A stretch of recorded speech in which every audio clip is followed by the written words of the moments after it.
Tuesday, the 26th of January 2021. Good morning and welcome to the local news for today. Law enforcement officers are undermining the policies. Association of Surinamese Businesses is concerned about some effects by the pandemic.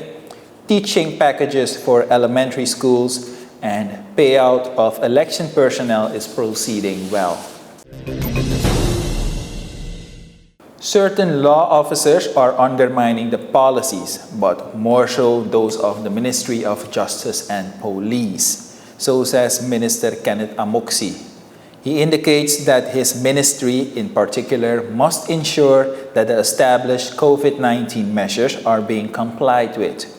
However, it happened several times that officers of the law and police trample the rules. According to Minister Amoxi, this is wrong.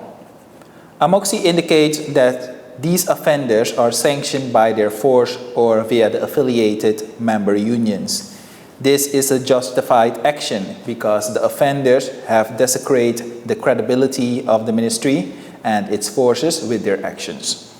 The minister is asking society, but even more so the law officers, to adhere to the adopted COVID-19 measures.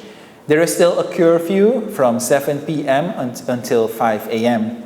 And in addition, only one person per family may be admitted to supermarkets or other businesses. And the ban on gathering of more than 5 people is still in force, and our functions, including house parties, not allowed.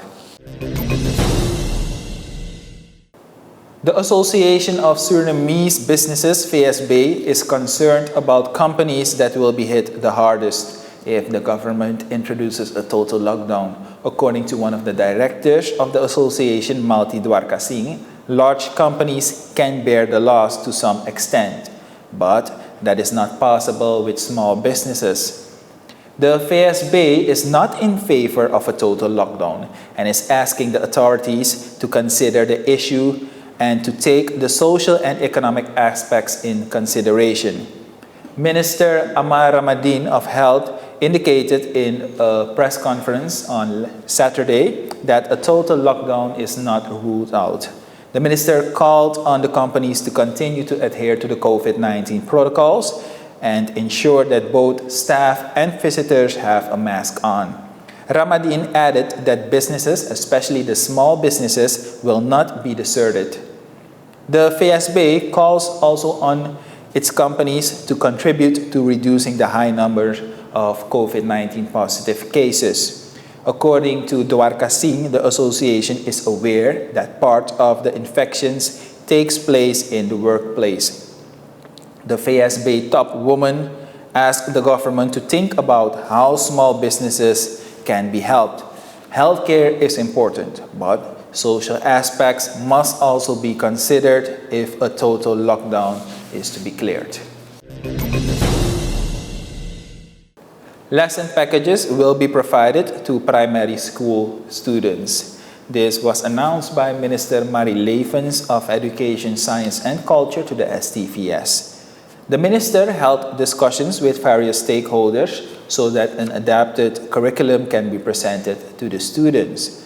The backlog in the education system is, according to Marcelina Nerkus, the chairman of the teachers' organizations in Suriname Falls, a complex problem internationally.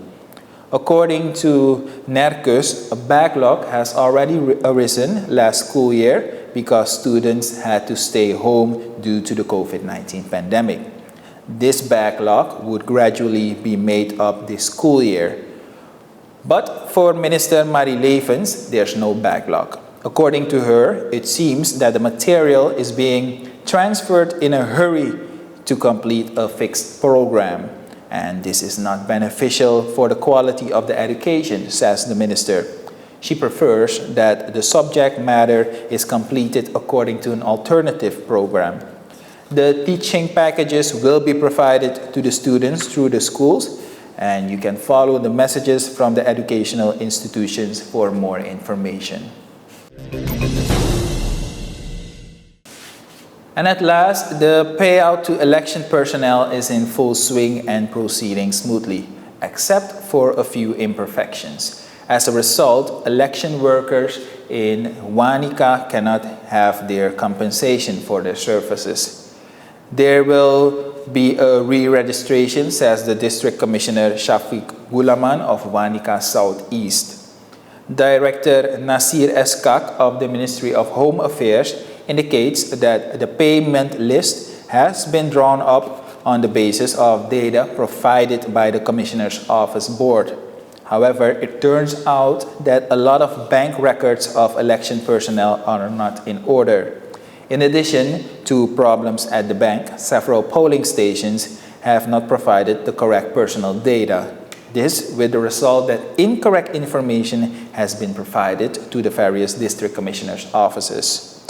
The Ministry of Home Affairs and the District Commissioner of Wanica Southeast calls on all stakeholders to follow the Facebook page of the Ministry for more information on how the payout will proceed.